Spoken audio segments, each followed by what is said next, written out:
మోక్ష ప్రదాత అయిన ప్రభు అయిన యేసుక్రీస్తుల వారి ప్రశస్తమైన నామంలో ఈ ఉదయకాలము దేవుని వాక్యం కోసం ఆసక్తితో ఎదురుచూస్తున్న మీకందరికీ హుజరాబాద్లోని హోరేబు ప్రార్థనా మందిరం నుండి ఈ ఉదయకాలపు శుభములు వందనాలు తెలియజేస్తున్నాను.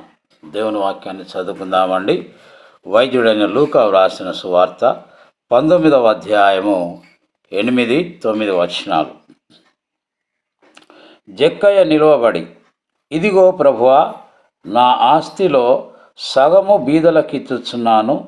నేనెవని యొద్దనైనను అన్యాయముగా దేనినైనను తీసుకొనిన ఎడల అతనికి 4 అంతలు మరల చెల్లించునని ప్రభువుతో చెప్పెను. అందుకు యేసు, ఇతడును అబ్రహాము కుమారుడే, ఎందుకనగా నేడు ఈ ఇంటికి రక్షణ వచ్చి ఉన్నది. క్రీస్తునందు ప్రియ సహోదరి సహోదరులారా, చదువుకున్నటువంటి లేఖన భాగంలో ప్రభు అయిన యేసుక్రీస్తుల వారు సుంకపు గుత్తదారుడైన ధనవంతుడైనటువంటి జక్కయ్య అను పేరు కలిగినటువంటి ఒక వ్యక్తి ఇంటికి ఆయన వచ్చి ఉన్నాడు. వచ్చిన తర్వాత జక్కయ్య ఒక స్టేట్మెంట్ చేశాడు. ఇక్కడ ఏంటిది ఆ స్టేట్మెంట్ అంటే, ఇదిగో నా ఆస్తిలో సగము బీదలకిచ్చుచున్నాను ప్రభువా అన్నాడు.